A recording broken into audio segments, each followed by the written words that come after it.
Welcome to short and hub channel.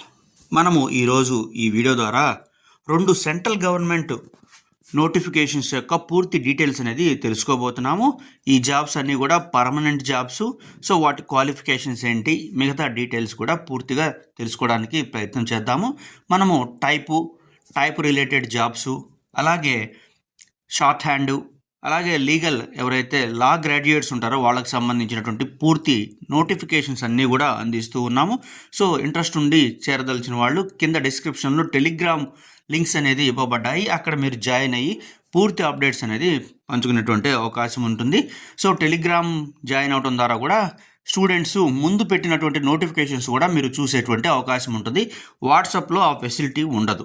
So అందువల్ల Telegram గ్రూప్స్కి importance ఇస్తాం. ఏదైనా నోటిఫికేషన్ ఉన్నట్లయితే అక్కడ ముందుగా షేర్ చేయడం అనేది జరుగుతుంది. సో రెండు సెంట్రల్ గవర్నమెంట్ సంబంధించినటువంటి నోటిఫికేషన్స్ చూడండి. National institute of mental health and neuro sciences Bengaluru, దీనికి సంబంధించింది ఒకటి.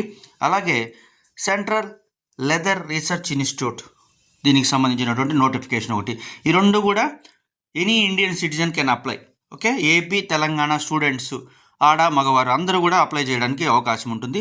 సో వీటికి సంబంధించినటువంటి పూర్తి డీటెయిల్స్, క్వాలిఫికేషన్స్, ఎగ్జామ్ ప్యాటర్న్స్, ఇలా పూర్తి డీటెయిల్స్ అనేది మనం తెలుసుకోబోతున్నాం. సో చూడండి, ఆర్గనైజేషన్ వచ్చేసరికి national institute of mental health and neuro sciences, ఇది పర్మనెంట్ జాబు. పోస్ట్ నేమ్ వచ్చేసరికి స్టెనోగ్రాఫర్ గ్రేడ్ 2. టోటల్ వేకెన్సీస్ వచ్చేసరికి 9 పోస్టులు ఉన్నాయి. యూఆర్ వచ్చేసరికి 5, ఓబీసీ 1, ఈడబ్ల్యూఎస్ 2, ఎస్టీ 1. శాలరీ వచ్చేసరికి లెవెల్ 4. మీకు 45,000 నుంచి 50,000 వరకు కూడా ఉంటుంది. అదర్ అలవెన్సెస్ కూడా వీటికి యాడ్ అవుతాయి. ఎలిజిబిలిటీ క్రైటీరియా చూడండి, any degree from recognized university. మనకు కావాల్సింది ఏంటి, shorthand 80 words per minute, 10 minutes dictation అనేది ఉంటుంది. ఇక్కడ మనం పర్టికులర్గా గమనించాల్సింది ఏంటంటే, సెంట్రల్ గవర్నమెంట్కి సంబంధించినటువంటి ఏ ఇన్స్టిట్యూషన్ నుంచి కూడా నోటిఫికేషన్ వచ్చినా కూడా వాళ్ళు సర్టిఫికేట్ అనేది అని అడగరు, వాళ్ళు స్కిల్ పెడతారు. మనం ఆ స్కిల్ అనేది క్వాలిఫై అవ్వాల్సినటువంటి అవసరం ఉంటుంది. సో అందుకని ఈ షార్ట్ హ్యాండ్కి ప్రిపేర్ అయ్యేటువంటి అభ్యర్థులు ఎప్పుడు కూడా ఎగ్జామ్స్ అయిపోయినాయి అని చెప్పేసి రిలాక్స్ అవ్వడానికి అవకాశం ఉండదు. ఎప్పుడు ప్రాక్టీస్లోనే ఉండవలసినటువంటి అవసరం ఉంటుంది. ఎందుకంటే వీళ్ళు నేర్చుకునేది స్కిల్ టెస్టర్స్ కాబట్టి. ట్రాన్స్క్రిప్షన్ వచ్చేసరికి 50 minutes ఇంగ్లీష్కి అనేది ఇస్తారు. అలాగే హిందీ అయితే 65. సో మీరు ఏది చూస్ చేసుకుంటే దాన్ని బట్టి మీకు ఈ స్కిల్ టెస్ట్ అనేది కండక్ట్ చేయడం అనేది జరుగుతుంది ఆన్ కంప్యూటర్. ఏజ్ లిమిట్ వచ్చేసరికి 18 నుంచి 27 సంవత్సరాల వరకు ఉండాలని చెప్తున్నారు. అదే రిలాక్సేషన్ వచ్చేసరికి OBC 3 years, SC ST 5 years అనేది ఇవ్వడం జరిగింది. Application fee general, OBC, EWS వాళ్ళకి వచ్చేసరికి 885 రూపాయలుగా ఫిక్స్ చేయడం జరిగింది. అదే ఎస్సీ ఎస్టీ వాళ్ళకి 590, పీడబ్ల్యూడి వాళ్ళకి ఎగ్జామ్షన్ అనేది ఇవ్వడం జరిగింది. లాస్ట్ డేట్ వచ్చేసరికి 4 March 2026. అలాగే ఈ సెలక్షన్ ప్రాసెస్ వచ్చేసరికి రిటర్న్ ఎగ్జామ్ వచ్చేసరికి ఎంసీక్యూలో ఉంటుంది. General English, reasoning, GK etcetera ఉంటుంది. స్కిల్ టెస్ట్ వచ్చేసరికి క్వాలిఫైయింగ్ నేచర్ ఉంటుంది. సో ఎవరైతే ఈ రిటర్న్లో పాస్ అవుతారో వాళ్ళకి స్కిల్ టెస్ట్ పెట్టి మెరిట్ బేసిస్ మీద ఈ వీళ్ళని తీసుకోవడం అనేది జరుగుతుంది. సో ఎగ్జామినేషన్ సెంటర్ వచ్చేసరికి బెంగళూరు ఉంటుంది. సో మీరు బెంగళూరు వెళ్ళి రాయవలసినటువంటి అవసరం ఉంటుంది.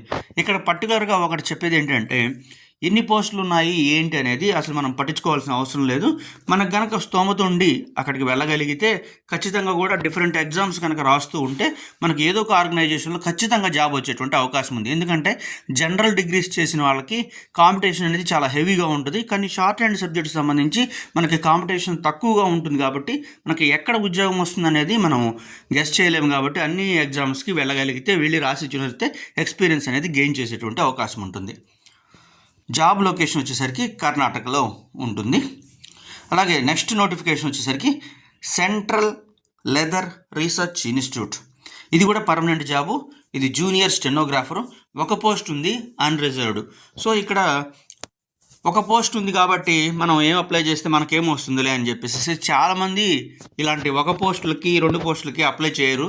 సో తద్వారా కూడా దీనికి సంబంధించినటువంటి కాంపిటీషన్ అనేది తక్కువగా ఉంటుంది. జనరల్గా అభ్యర్థులందరూ కూడా ఎక్కువ పోస్టులు ఉన్నప్పుడు అప్లై చేయడం అనేది సహజంగా చూస్తుంటాం. సో మనం ఒక పోస్ట్ 2 పోస్టులు అని చూడకుండా అప్లై చేసినట్లయితే మనకి కొంత ఎక్స్పీరియన్స్ అనేది వచ్చేటువంటి అవకాశం ఉంటుంది. సో ఇది శాలరీ వచ్చేసరికి లెవెల్ 4 వస్తుంది.